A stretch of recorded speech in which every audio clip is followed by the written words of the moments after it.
International Seminar on Built Heritage of India, a Cultural Reminiscence, which is being organized by the Ramakrishna Mission Institute of Culture, Gold Park, with financial assistance from the Ministry of Culture, Government of India.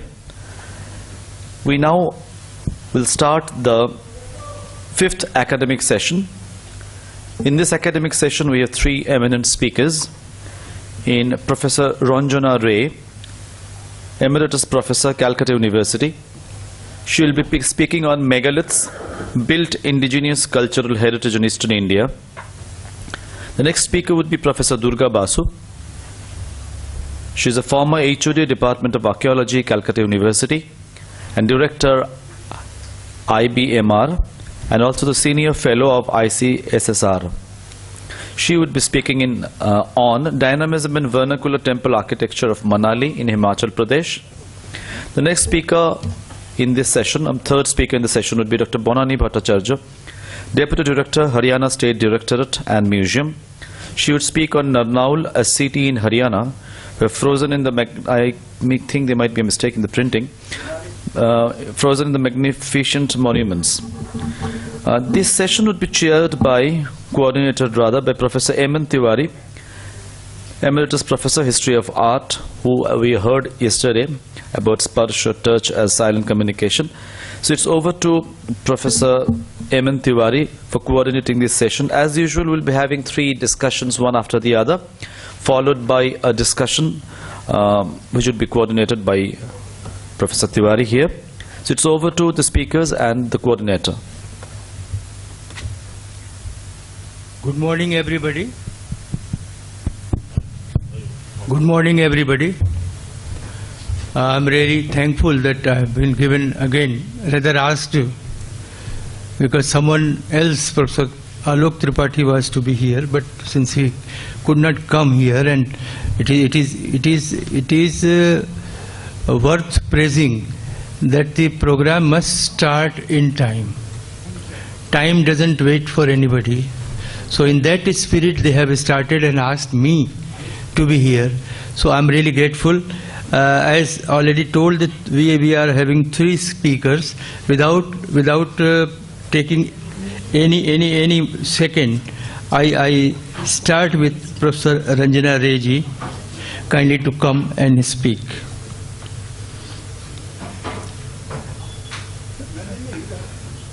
I find that Ranjana ji is getting 30 minutes, then 20. It is given. So I will have to stick to the time. 10 minutes lost. Huh? Already 10 minutes over. No, actually most of the time. No, Professor Ranjana Ray. Thank you. Okay, so we can write minutes. We just can I have the bill? I'm trying to research to complete within this. Time for myself. 20 minutes. Yes, I've seen.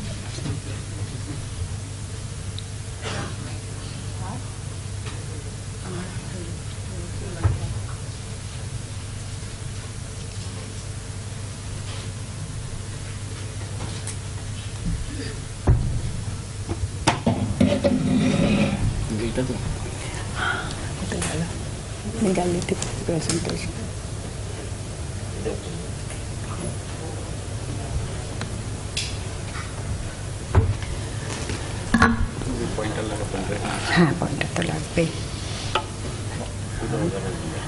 Good morning, everyone.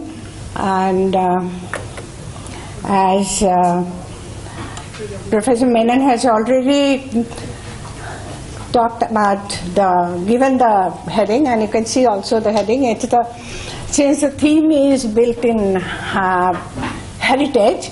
So since I'm an anthropologist basically, so I have chosen this topic as built indigenous heritage, which is built, of course. And so I will be going on this megaliths. And now what we call, before we go to the description of the megalith and the paper, then I would like to say the cultural heritage of India is very old. 2.5 million years when we get the first evidence of human being living on this subcontinent. And as you know, that we have a diverse environment, physiography. As a result, it was the same also during the prehistoric time period, during the Pleistocene time period. And according to the diversity, the culture also grew in this subcontinent, where we have the highly civilized, as all of you know, urban centers in places. At the same time, there were also people who continued with the folk culture in living in the hills, forests, and mountainous areas, which we still find the present day, though we have named them differently. That's an administrative policy to call them tribe and something like that. But there were always people who lived isolated, and that way we have this diversity in the cultural realm that we have in India, and we call it cultural heritage. I'm going to talk about the megaliths. This is one of the very nicely preserved megalithic site in Jayantia Hill, and this has been taken over by Archaeological Survey of India. It is protected, and they have various touristic activities, festivals, and others. And this is what we call megalith. So it's a huge stone, a structure which is made of huge stone. And there may be one stone, or there may be several other stones in various forms that they use them. And usually this is related to the cult of dead. But at the same time, we also find in Central Asia as well as in Northeast India that there are memorable stones in memory of some event, in memory of some heroes, in memory of some feast or such other things. So it has these purposes. And megalithic had began during Neolithic stage, which goes around roughly on an average 7,000 years before present, and it is still being practiced in various forms by the tribal groups. And so we have these two kinds of megaliths. Now why I have taken these two tribes that I have given, one is from eastern part of India in the plateau area, Bhumij, and the other is from the Manipur area, Kom. These are the two tribal groups that I have taken who are still practicing megalith practice, and they have their carrying their cultural heritage, both intangible and intangible, more in an intangible which is not destructible, which continues. Now there are megaliths all over India, starting from Buzaham, Kufrakol in Kashmir, and then going down up to Kerala, then on the northeastern most part, and then also in the western part of India. And there are so many types of megaliths found, and there are so many divisions that are made, classifications of the made, and I have shown you here pictures of some of them. And you can see the megaliths on the when they're standing alone, they are called menhir. When they are in a line, it's called alignment. Then when a box-like structure over the ground is found, it's called dolmen. And the other one you see, that's called cyst. And these are, this is passage grave, where usually in an area where there are soft rocks, they cut in and put the body there. And this is the famous one, which is the umbrella stone or topikal. This is found in Kerala. And they are all varying in various kinds of ages. And thank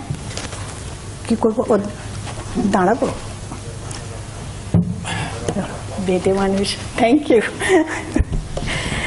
So this, now we come to the megalithic, living megalithic tradition. These are the places like Jharkhand, Manipur, Meghalaya, Nagaland. There are still megalithic monuments which are constructed, built, and then these are the examples of dolmen, present day, menhir of the present day. Next I come to the tribe that I'm going to talk about, Bhumij. Bhumij are, this is a very fine gentleman, and you see they are actually a branch of Munda people. They speak Kolarian, they are patrilineal, and in their society, clan is very important, and that gives a kind of bondage to the community. They retain the ethnicity, which is very much reflected in their burial system, in their belief system. So the rituals and religion, they are continuing with them. And these people living in the Bhumi, the one time they were the kings, they owned a vast amount of land until British came and subjugated them. And even they were going on with some revolutions, so that's why they are called Chuhar. They were given the name as thieves. But at one time they were very powerful and they owned their own kingdom. But at the same time, they have taken up traits from surrounding Hindu communities. Even this is the area where Jainism at one time flourished. And there are evidences of Jainism. And they also have their religious system, which I have the privilege to study. They have also picked up many of the Jain traits, like their supreme god is Singbonga. But if you go there, sometimes they call them Dhamma Rajas. So there are many such changes that have been there from the surrounding cultures, but at the same time, they have retained their own tradition, their ancestors' worship, their nature worship in their society. So this is one example of the sacred grove, which is found in most of the tribal communities, which is very important for their. So this is what I have mentioned, that rites of passage is very important for every human being's life, whatever may be the creed or color they belong to. Passage, rites of passage is very important. Funeral is one of such passage, which is connected with the erection of the megaliths in this. And they have a very peculiar mode of disposal of dead. They first cremate the dead, but the cremation, there is no proper cremation ground for them anywhere. It may be at the back of their house or maybe beside a water body or something. They cremate the bone, but then they pick up the bones of the body after cremation and they put them in a pot and then bury them under a structure which usually we are in the archaeological term call them dolmen. And every year they clean it. At the month of Boishak, they clean it, and then they will put some offering of food in front of that. And they say, as we know that they say that the ancestors stay there, and the ancestor, if we give them food, he will just, because of the food, he will stay back, he will not leave us. That's what they say. But that is the process that they still follow. So this is one of the, it's, you know, if you go into the ritual, it's so interesting that when they collect the bones, the women folk will collect the bones and they will put them in the urn, and they will pick up the bones as if they are picking up a newborn baby. So it's something with connected with the rebirth or something, but they don't believe in rebirth. And then every clan has got a designated clan burial ground. You see these structures, and they are usually placed in line, like father, then son, then maybe grandson. So they have this, and the ground of building of megalith are actually fixed for people. Like people who have come over to Calcutta for working, they have their clan burial ground, so they will keep the bones. And at a time when the opportunity comes, they will go back to their own clan burial ground and put the bones there. So these are just a small summing up of what we have found. So there is a close connection of the women of the Bhumij with the ancestors, and it also plays a strong solidarity through clan organization. I come to another. I have chosen another one because it also has got a very interesting feature, and that's the comb. Comb, all of us know about comb because I have put the picture of Mary Comb, who is very famous for us. We know about comb after we know about Mary Comb, the general population, I mean. And so they are found in these places, and they have linguistically Tibeto-Burman, and they are nuclear in family, patrilineal, agriculturist. They have their own socio-political system, but the most important part is that 10% of the Combs are Christians. Comb land, this is a picture of the Comb land where they usually live.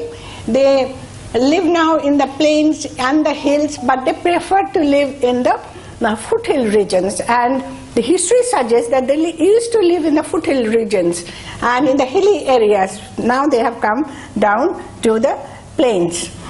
Now this is what it shows, that they are all Christian, but they still follow some of their traditional ceremonies, but most importantly the ceremony of the dead. So for Comb, grave is a very important place, and it has to be buried according to the norm of the society, because otherwise the soul will not go to the world beyond in the land of the dead, but stay with the family. So they have a special kind of grave that is known as Changhar, and they do it in actually they bury first there, and then again within 1 year they take out the bones and ceremonially put them in an urn and then put into the clan ossuary, and that's called Changhar. So I have given the picture, and so you see that stage 1 first, that is digging the earth. Then they are digging in a peculiar fashion, and they are putting the bamboo pole so that it does not collapse. And then there is a sort of chamber made on the eastern side of the wall, and so that the chamber faces west. And you see that on that corner the chamber is made, and this is a picture to show the chamber, how it is made inside. And then they are putting the coffin. You see, this is the coffin. You can see in the last but one picture that they are putting the coffin inside the grave, and then they are closing it with bamboo strips so that it does not collapse. So within 1 year they will come back and pick up the bones, select the bones, clean them. Even if there are flesh, they will just scrape it off, and then they put oil, vermilion, and put them in a place, and that kind of grave is known as Changhar locally. And see, this type of grave, if you look at the grave structure, that is very similar to the passage grave that I have already shown in the earlier slide of Neolithic time period. And it is believed that those people who they were living in foothill areas, they had this practice since the age-old time period, and the ancestors are put together so that, and this is also known as clan ossuary, where clan bones are kept, and usually at the present day they take the frontal bone and some pieces of the bone and they preserve them. Now if then they don't, since it is a soft ground, so they don't put up the megalith on top of the grave, but they put the megalith on one side anywhere, and you can see some of them has got the engravings, and then they also have the memory in some place. They put up the stone, one stone like that. But nowadays you see the stones have become smaller. Maybe there are less amount of strong people there. So in conclusion, I would like to say that I have given one picture which is not, I'm not very sure if it is clear, but often they have the inscriptions. One of the Bhumij megaliths that we were studying, we found a figure engraved on it. And at first we thought that since they are much Hinduized at present, we thought that this must have been of Ma Kali. But then when archaeologists, especially Ashok Datta and Dilip Chakraborty, these are the archaeologists, they said, no, this is the figure of Mahavir. And then there are so many works done in this area regarding the Jainis, that's on the Jain pilgrim route. So they also had taken up, and in their megalithic dolmen, they also engraved some of these feelings that they have, and this one has got some kind of inscription on them.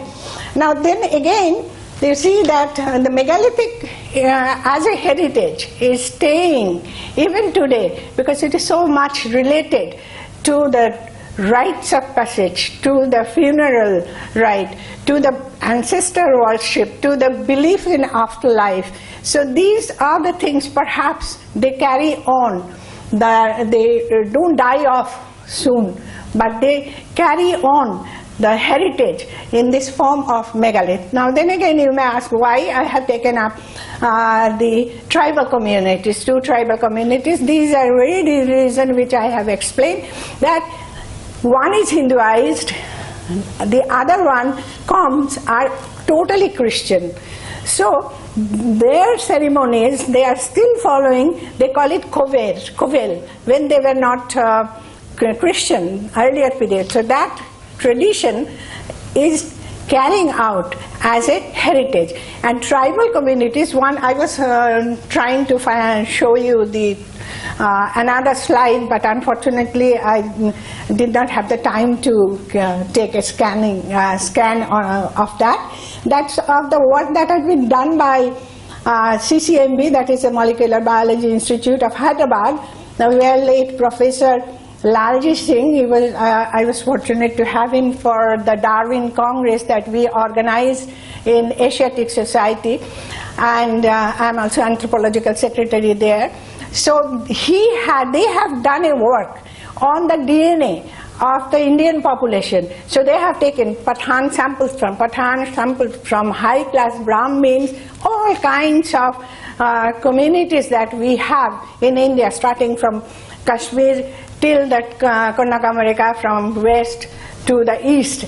And what they have found, they have taken Onge, Santal, whatever different communities we have, they have done in the DNA analysis, and it has been found that basically in DNA level, all the Indians have the share of common ancestry, and that is, the difference is only 0.001%. So that shows that how much, even if we call because of the administrative purpose, these people as tribal, those are scheduled caste, those are Dalit, those are high caste Brahmin, but we have in one level in our blood similarity with everything.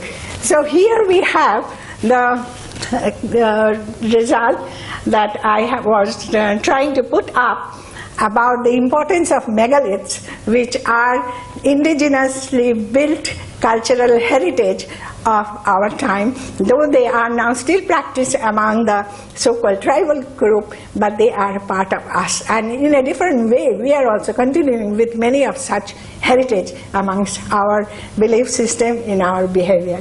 Thank you very much. Thank you very much, Professor Anjana Ray. It was really interesting being an eminent expert in the field of anthropology, which of course is a very, very essential, important subject.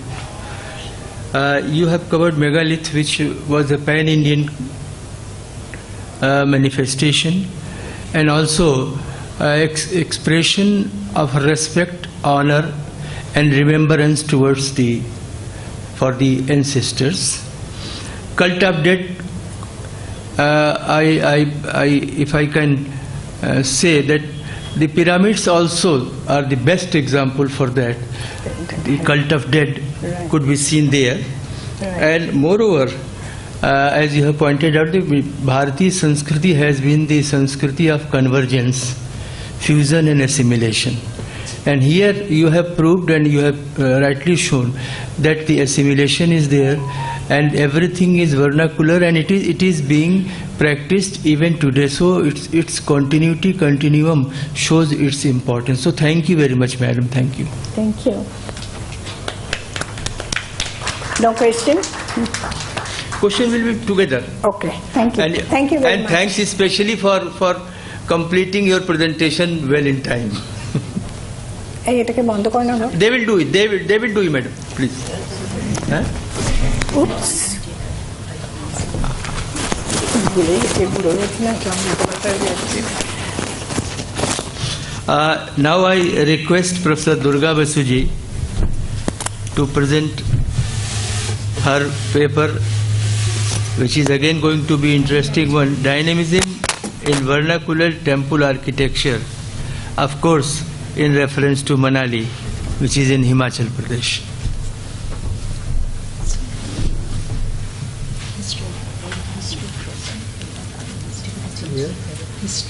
History frozen.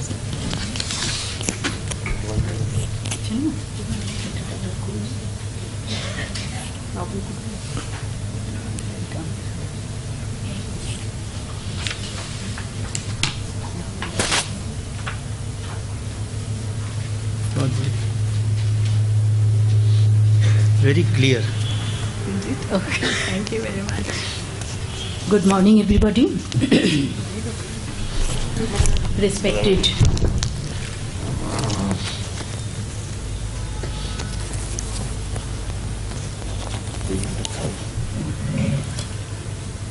Respected Chairman Sir,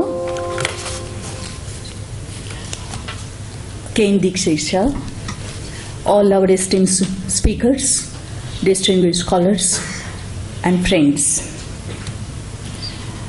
At the very outset, I would like to thank our Secretary Maharaj and Tadbratananda Ji Maharaj for giving me this opportunity to select this particular subject, that is built heritage of India. So I am thankful to all our speakers. They have responded and they share their views last 2 days, and for the day definitely we will hear from them. So my heartfelt thanks and respects to all of you. Today I have chosen a particular subject which is a lesser known subject, and that is the vernacular temples of a particular region. Now, when we think about the temples of India, which comes first in our mind?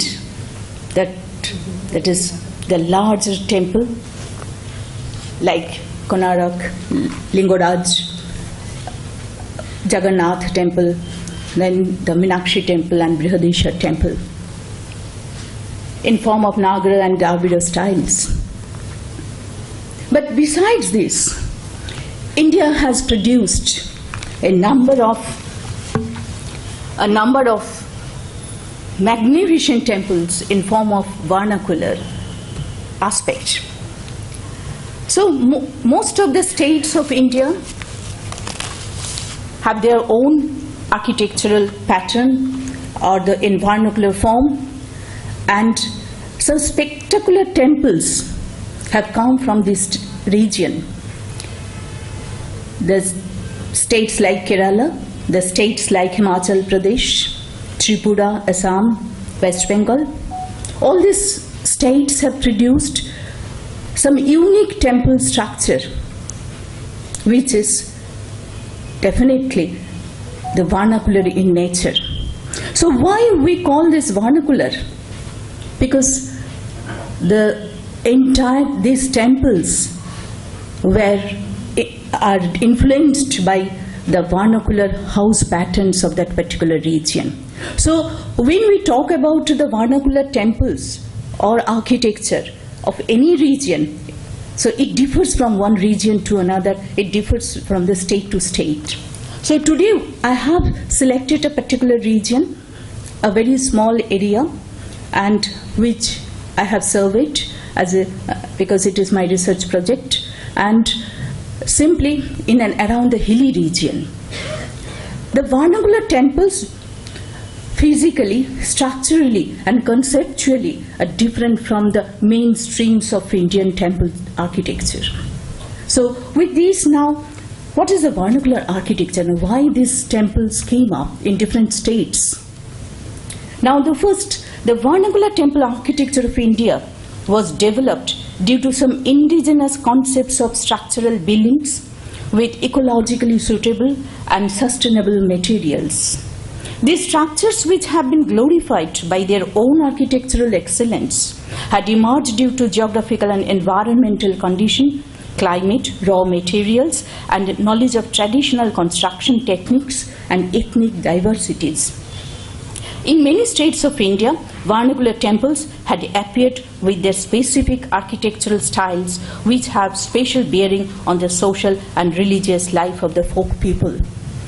So today I have selected a particular region, and especially it is a hilly region, and in the midst of the mountains, that is Himachal Pradesh, and especially with special emphasis on the Kulu Manali region. Now, this particular region is studied with the vernacular temple architecture, and absolutely that influenced by the domestic house patterns. So what we have seen in this region, that is the various types of temples. It's not that if we call it a regional styles, but even in the regional styles we find the differentiations and different forms. So here what we find, that the Manali, you can see that the district Kulu, it is absolutely Kulu Valley, and but surrounded by the snow-capped mountains.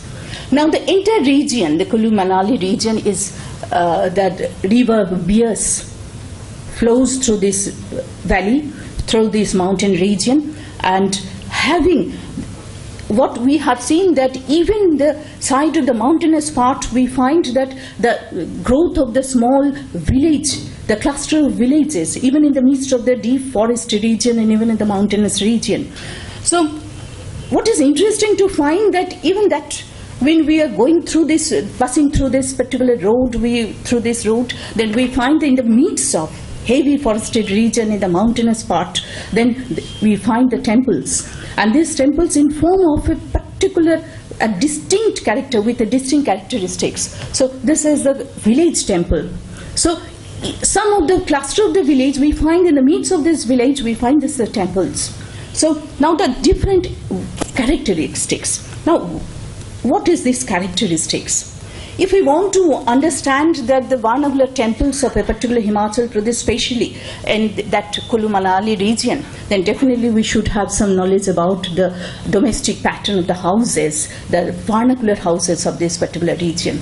Because it is absolutely important to know how they created their houses and how this house pattern, this particular constructional technique, and even with the materials that influence the structure of their religious shrines. So what we find, that the different construction techniques, we find the three techniques, that is, one is the Katkuni, another is the mud construction and dry stone construction. Now today I want to concentrate on this particular Katkuni structure constructional technique, because the Katkuni structure is absolutely why we call it this Katkuni. Kat means wood and Koni means the corner. So here what we find, that absolutely the Katkuni construction is a single projecting carved stone in one corners of house placed on the top of the first intersection of timber beams. It may have a structural purpose.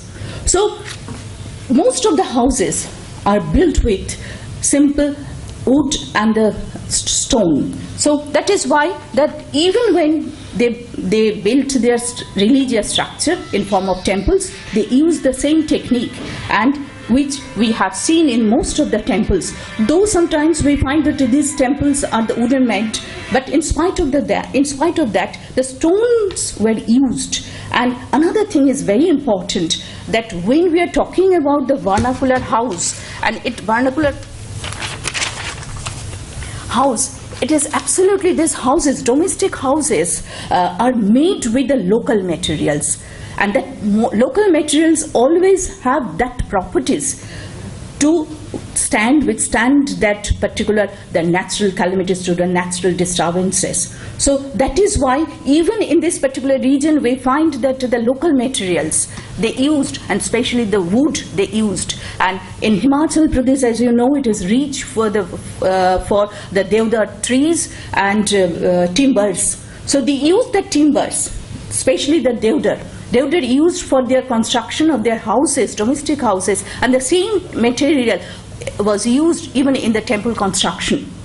Because the deodar has its own thermal properties, and as you know, it is a snow-capped region. In winter, it is just filled with the snows. So they wanted, the village people, folk people wanted to get that property, to get that heat even in their houses. And when they build that particular temple structure, they also try to get that quality of this. So here what we find, that the timber and wood and structure, that means the slate and the stones they used, and especially the stone was used simply as the slate. It is also locally available.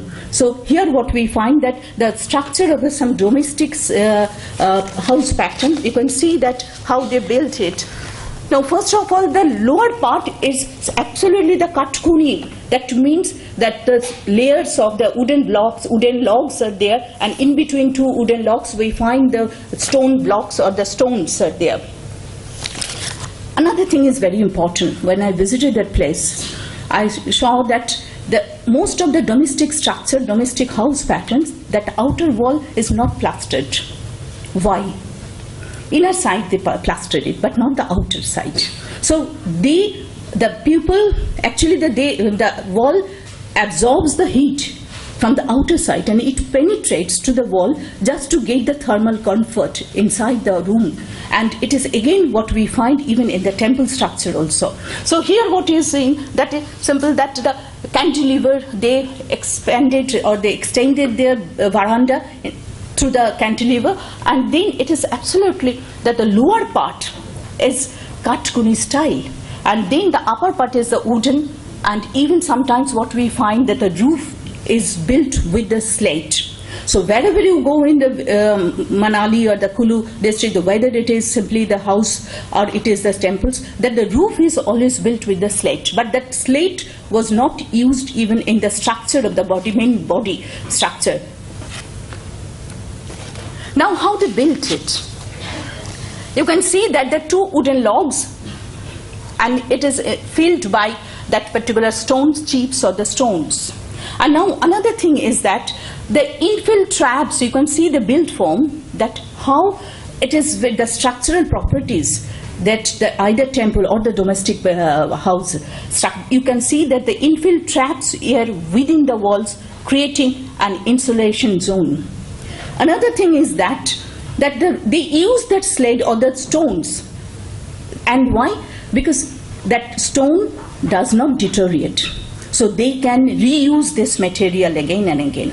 And another thing is that with the wood, they wanted to get that warmth or comfort even in this particular section. And so that is why we find this type of how they layer after layer in between these two wooden layers, and they put the stones and without any mortar. So that is also very important. Now you can see this is the roof made by slates, how they created these roofs, and that particular house pattern, what we have seen in this region.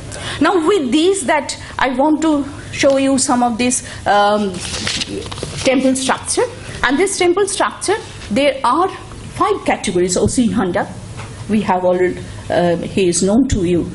So Osin Handa has classified the 5 types of temples.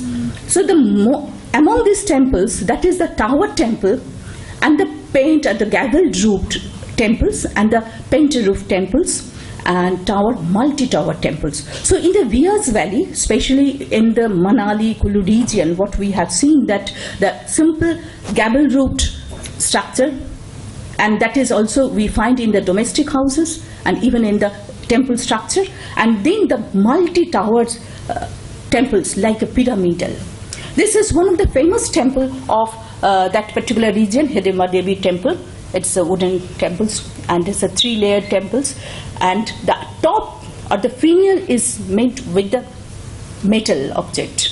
And now what we have seen, that outer wall, now it is plastered, but it is absolutely wooden, having a beautiful carving. Wood carving is also very famous here, and even in the temples we find this. So this is the tower temple, having the magnificent, the structural properties and the structural composition, and that is why each and every panels are created with the help of the wooden logs.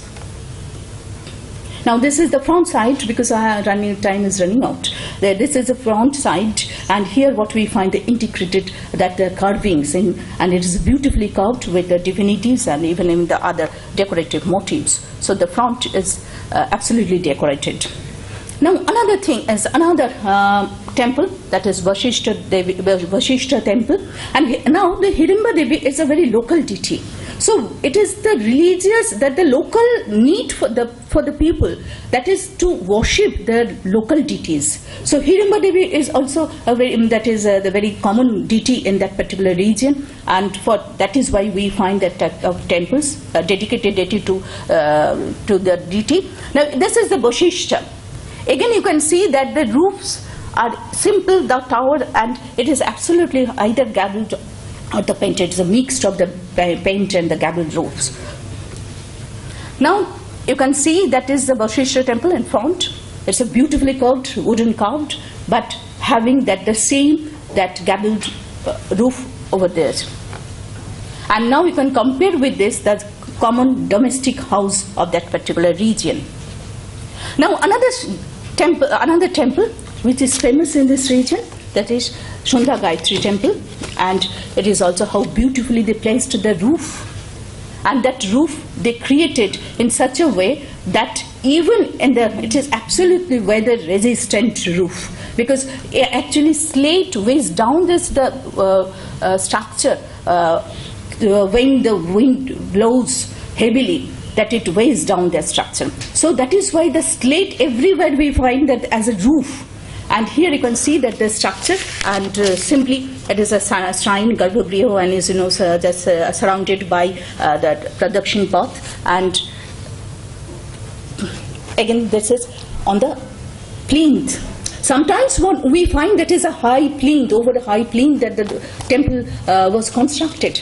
And why this high plinth? Because it protects the structure from the snow, and at the same time from the rain or that water. So everywhere we find, and you can see that how the roof of this common building has been created, and that even in that particular stone. Now in the front side of the structure, you can see that how the Katkuni style, that is laying after in between the two logs they created, but it is a wooden temples, but at the same time they use that technique for construction of this. This is one of the magnificent temples of this particular region, and that is Tripura Sundari temple. Tripura Sundari is the tutelary deity of that particular region, and you can see that is how it is a multi-tiered temples, having a beautifully carved, and the 2 sections is clearly visible. That is, one is the Mandapa region assembly hall, which is open from the 3 sides, and another is that entire temple where the Garbhagriha locates. So here you can see that even the finial is also made with the wood, not that metal like Hirimba Devi. So you can see the right side, this is how beautifully carved the entire structure with the wooden, and construction is quite magnificently they constructed this with the help of this wood. You can see the plan, and that just you can enter through a small gateway, and then this is the Mandapa region, and you can see that it is simply the roof is the pillars just support the roof, and all these are made of wood.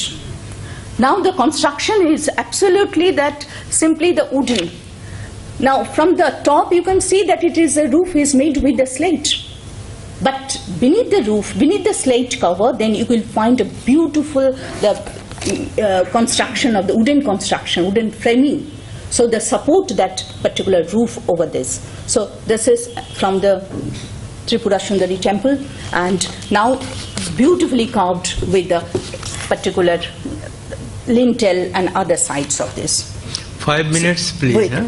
No, with this I am 5 just minutes. no. Okay, thank you.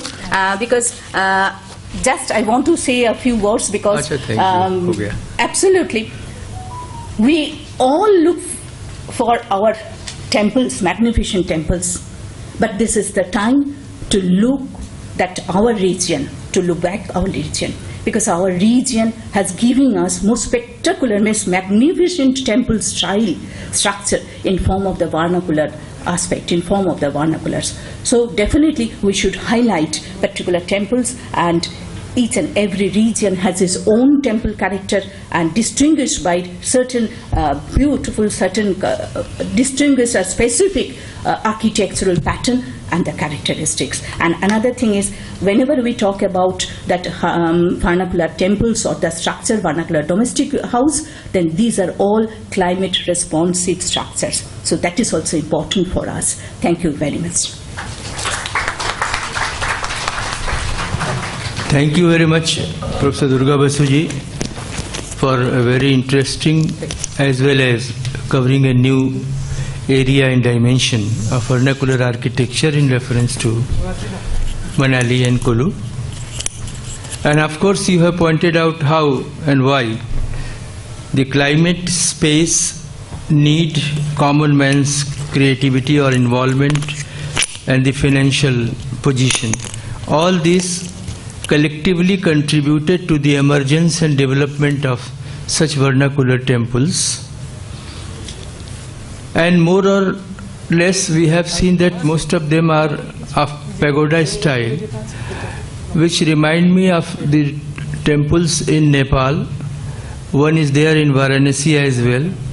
So that is also, it becomes a slightly connected with some style also, although it is vernacular.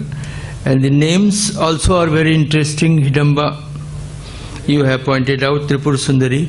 So all these informations, visuals were very important. We are thankful to you, Professor Durga Basuji. Now I request Dr. Banani Bhattacharya ji for her paper entitled Narnaul, a city of Haryana, where history frozen in the magnificent monuments. Good morning, everyone.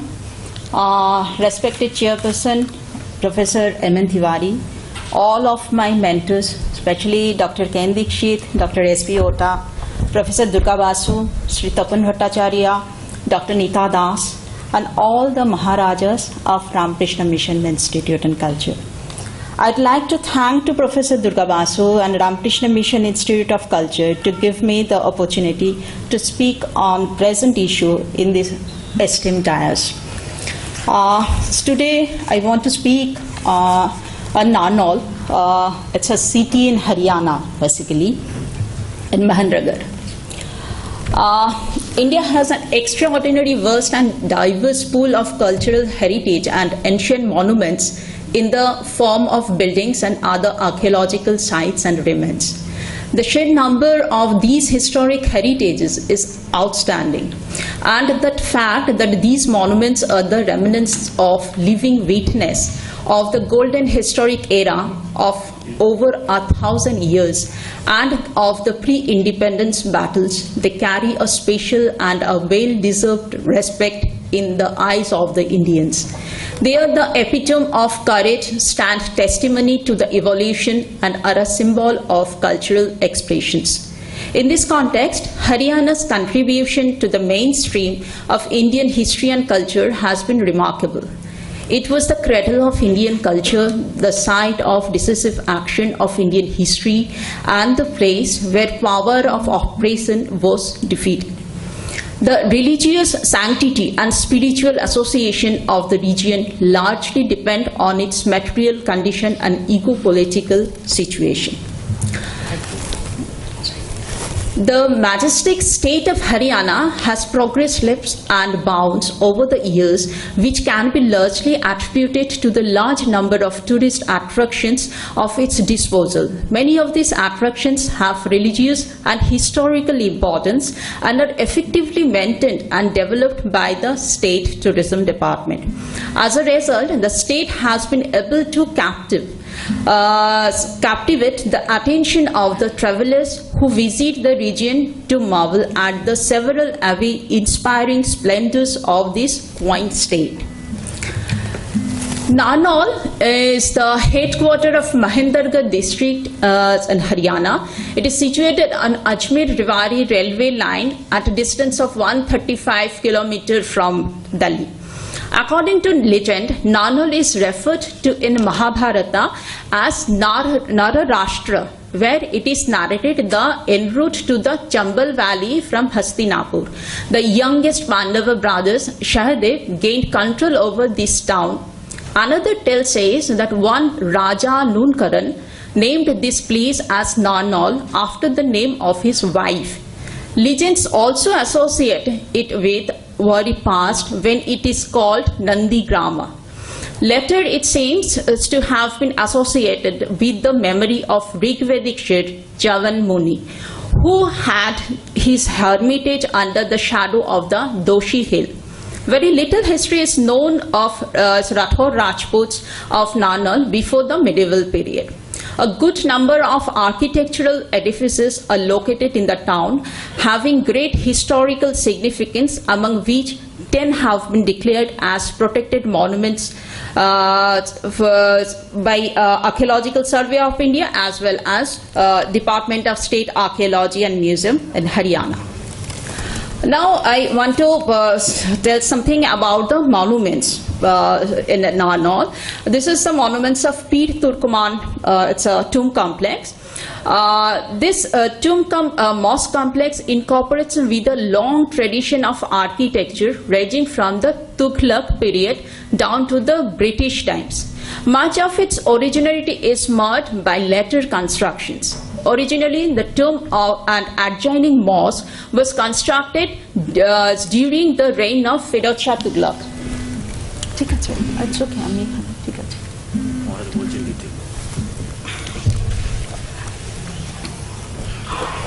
আমার অসুবিধা হয়ে যাবে, অসুবিধা হয়ে যাবে। Thank you. Sorry. The eastern colonnades, the dome and a part of enclosure were erected by Alam Khan Mewati in 1357. The tomb itself is surmounted by a hemispherical dome crested by a finial of the Pathan style of architecture. The main structure of the building is in the shape of huge arched gateway carrying the takhat with a rectangular pillared chhatri on its top. The chhatri has decorated flap resting on 8 pillars made of grey stone into rows that open to all sides. Below it, there is a balcony with staircases. The takhat stands on the main arched entrance of the Bauli. On the south, the main arched opening in the attached with the 3-storied Bauli and further a well. The water to the Bauli is provided through this well. The inscription in Persian verse over the doorway registered the date 1137 AD of demise of the Turkish saint in conogram and in figures. This is the monument. It's known as Chor Gumbad. The tomb was built by Jamal Khan himself during his lifetime. Scholars believe that he was an Afghan noble. The tomb of Gumbad, it's popularly known as tombs, is a big square building with its corners attended by circular turrets and was built in a Tughlaq style. It has been designed to appear like a double-story structure, though it is a single story only. The impression of double story has been created by providing 2 tiers of arches in veranda running around the single story chamber building. For a long time after the Gumbad was built, the structure remained unattended and hence became a den for thugs and thieves, because of which the building acquired the notorious name of Chor Gumbad. The Gumbad today stands in splendid isolation in the middle of Netaji Subhash Park at Narnaul. This is another tomb of Shah Waliyat. It is also a big tomb stands beside the mausoleum of Ibrahim Khan. Much of its originality is now gone due to later renovations done by Waqf Board. The old portion was all the stunned simplicity and grandeur of the Tughlaq style architecture. The arches have the ogee curves after the fashion of the time. The tomb itself surmounted by a hemispherical dome. The roof terrace of the dome was popularly water tightened after removing the dead concrete and laying fresh cement lime concrete. Missing rubble stone wall of the forecourt of the tomb was restored and earth filling was done to maintain the level. Interior of the dome is perfect square and has some paintings which are much later date. This is the tomb of Nizam Shah or Shah Nizam. It's a 16th century building. After the death of Sheikh Nizam Shah in 1589, a grand mosque was created in front of this tomb.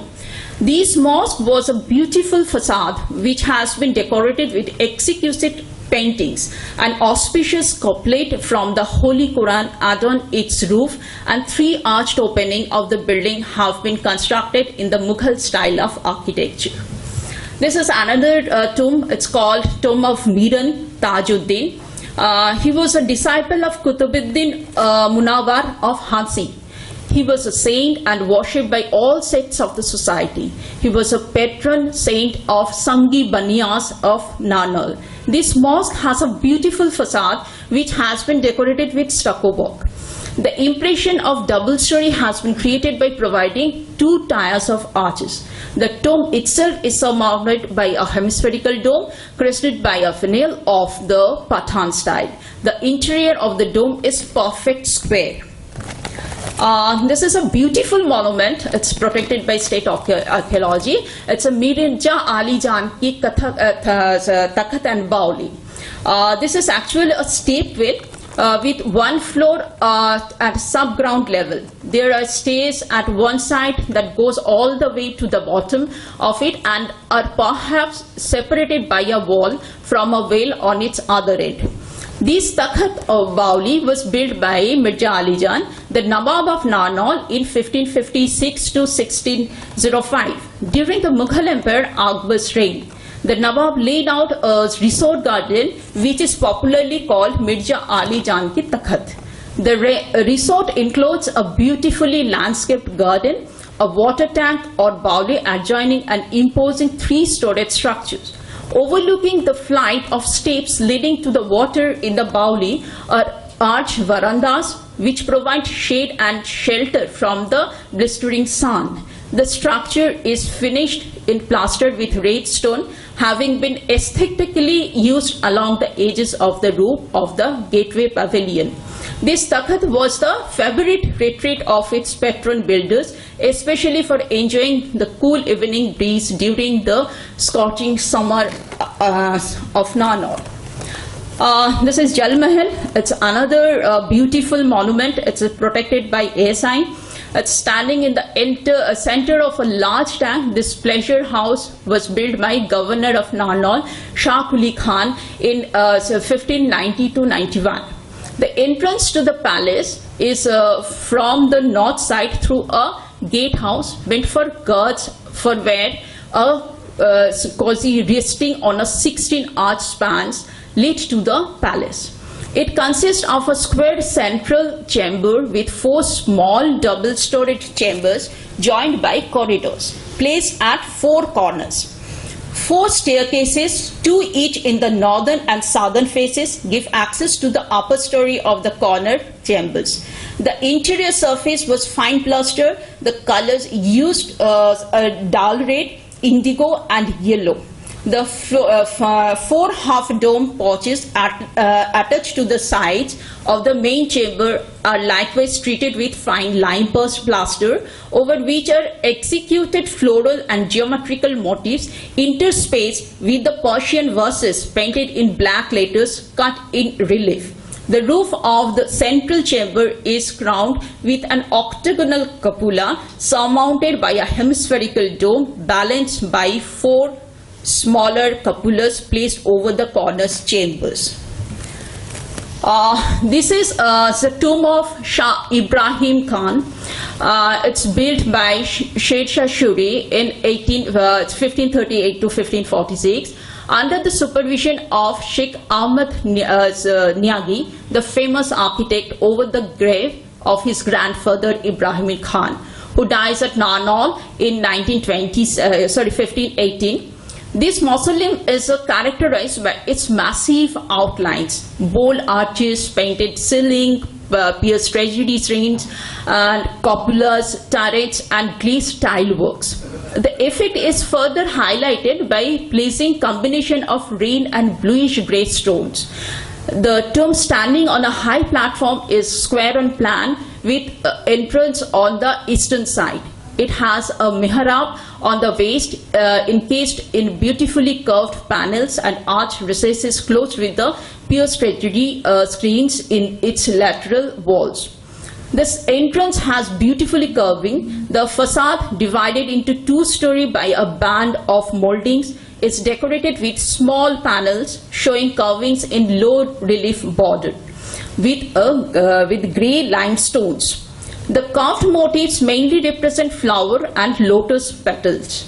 The tomb is surmounted by a low dome which rests on a high octagonal drum, the corner of which are provided with small turrets. 4 octagonal cupolas placed at 4 corners balance the tomb. This is Shah Quli Khan's tomb. It was built by Shah Quli Khan himself in 1574 to 75. The exterior of tomb is octagonal and plan, having a narrow passage supported on projecting brackets running all along the base of the arched opening and recesses. All the 8 sides of the tomb are equal and contained beside the entrance on the south. 7 arched recesses formed in a small rectangular panels and closed with the pierced tragedy screens in red sandstone. The arch entrance and 3 recesses placed along the cardinal point and plan, while the remaining 4 exhibit the half-dome double portal. The small rectangular panels encasing the arches shows shallow recesses in which geometrical patterns and curved in low relief. It has 6 graves. Near the central grave stands a marble pillar having square base and octagonal shaft. The tomb is crowned with a low dome sitting over a high octagonal drums. It is a small but a very fine monument constructed in bluish grey and red sandstone. This is another variation of tomb styles of the Pathan architectures. This is a beautiful monument. It's locally known as Birbal Ki Chhatta. This spacious building, built by Rai Rayan Mukund Das, the Diwan of Narnaul, during the reign of Shah Jahan. It's a really beautiful and very spacious. It is very 5-storied structure with several halls, rooms and pavilions. The entire planning and the remnants of the interior decoration show ambitious intentions. The extensive open terrace on the south, light elliptical pavilions on different levels, halls on pillars and running veranda around a central court, once adorned with a marble fountain, impact in part of its spaciousness and light. The profuse use of marble for veneering and pillars, the brackets provided with artificial characters and drains, might have been cozy retreat during the tropical summers at Nanol. In the southeastern corner of the terrace, there is a dilapidated well from which the water was raised into reservoirs at various levels through the Persian wheel to supply all the stories. Dr. Bhattacharya, 5 minutes. Yeah. You can just show the visuals and tell the dates and all the details. Yeah. I think when the paper will be published, we will get it. Okay. Okay. But finish within 5 minutes, please. Sure. Another building is Sharai Balmukund Gateway. This is also built by Balmukund Das. This is another one is the stank. It's called Bada Talab. And this is a fine example of water conservation. It's set in the midst of dense trees, the pillared pavilion of the rectangular tank. Another one is Shobha Sarovar. This is also a very magnificent stank on this 18th century monument. Now I'm come to my conclusion that monuments in Nanol are a perfect blend of Mughal, Rajput, Persian and the British architecture. It houses many historical sites dating back to medieval era ruled by Mughal and Rajputs. The monotony of the facade is revealed by the use of bold outlines. The near hemispherical and proportionate domes over heavy necks make them interesting survivors of the Pathan style into the Mughal period. The whole impact is of modesty and rhythmic elegance, thus they stand out as a class of their own. These structures are shillowed against the lightly wooded screen environment of an open countryside, far from the crowded town, which enhances the gravity of purpose of the monuments for which they were built. The city speaks the story of times when this town was ruled by Pathan, Mughals and Rajput rulers. Eventually, it is a paradise of history buffs. Anyone is sure to fall in love in the pristine monuments here, which tell the tale of different eras and blend of different architectural styles. Basically, Haryana, the meeting place of various currents of religious thought, devotional Hinduism, Sikhism and Sufism, was also the scene of vigorous literary and architectural activity. The first through the medium of language, that is Prakrit, Sanskrit, Hindi, Persian, Arabic and Urdu, and the second in the form of magnificent structure, mosques, mausoleums, gardens, palaces, forts and sarais. I wish to thank the Department of Archaeology and Museums Haryana, authorities, Director and Principal Secretary for supporting me time to time in various projects and fieldworks.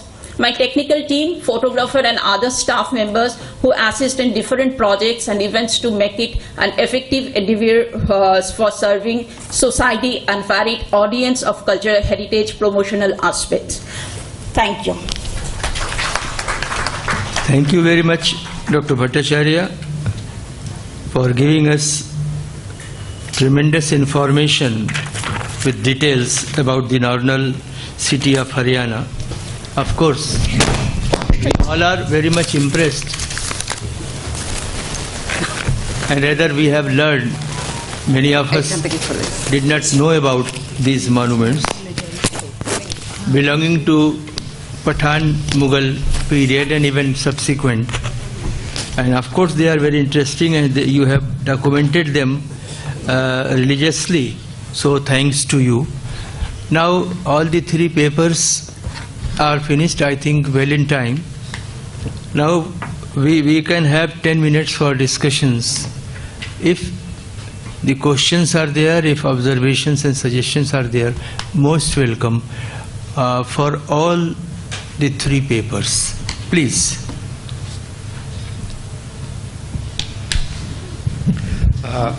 For Madam Professor Durga Basu, I was just trying to add few things to those structures. We have got those slanting roofs. Probably that's all Himalayan belt, including Nepal you will get. That's because of the snow. Yeah. And the second thing, the wooden things which are given in between the wall, because those areas they come under seismic area. Yeah, It really absorbs the tremor. the tremor. and all Tectonic that. tremor. The two things. Yes. Thank you. Thank you. Thank you. Yes, absolutely. Yes, sir. Yeah. To me?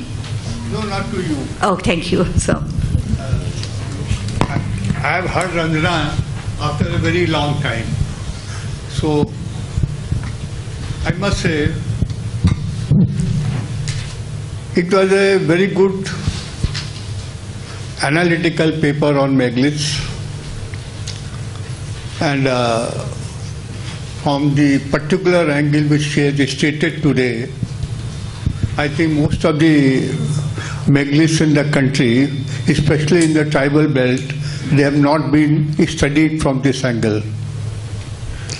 I have also written a lot of things from 1965 onward on megaliths, especially on the origin of megaliths in India, and drawn the inspiration from West Asia, because that was the earlier at that time, going back to about 4500 BC or so on. And the chronological order provided by the dolmen, passage graves and schist, she has explained very well. And in Indian context, the dolmonite schist was the word which was used earlier. And that was the word, I don't know from where it was copied by V.D. Krishnaswamy, because dolmens are above ground, schists are below ground. But when they are covered, and sometimes when the stones are removed, people have mistaken it and called it dolmonite schist. And passage graves in India, for the first time, Sundra has well defined in Karnataka. Because in the dolmen itself, there is a passage in Great Britain, France and other things on the coastal areas. And here in Kerala, we are having there the passage grave, rock cut. But on the ground they are there. Regarding this particular region, and especially near Shillong, etc., or in Manipur, etc., we are getting most of them are the menhirs, which I am not wrong. And their explanation from the different types which they are practicing today, it was very well analyzed by Ranjana. So I congratulate her for this beautiful narration. thank you, sir.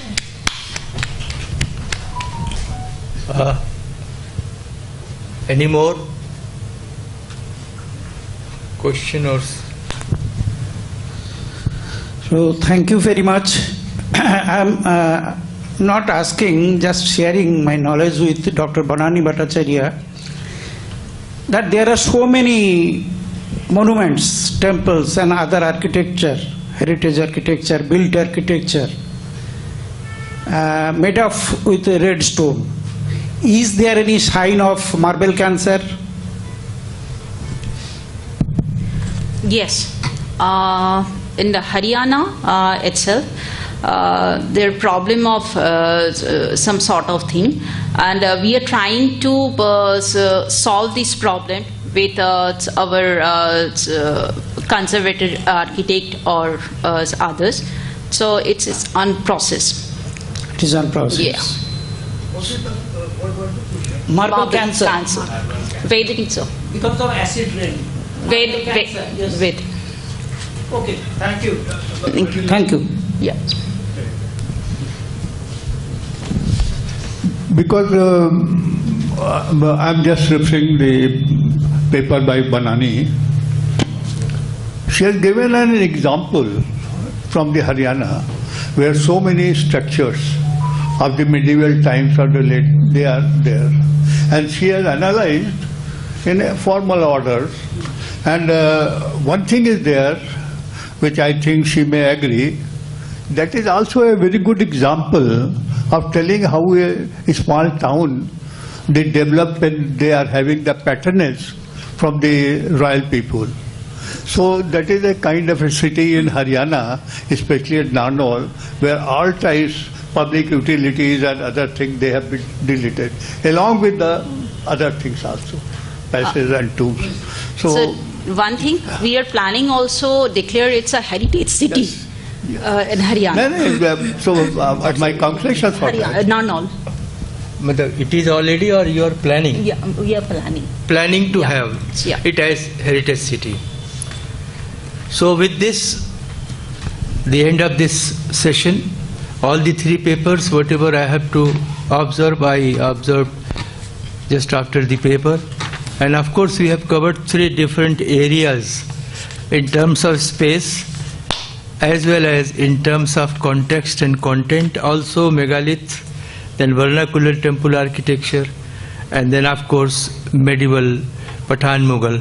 So it was really a session with fusion and making very concrete and creative presentations. Thanks to all the present paper presenters, and also to the audience and to the organizers for giving me this opportunity to be here again. Thank you very much.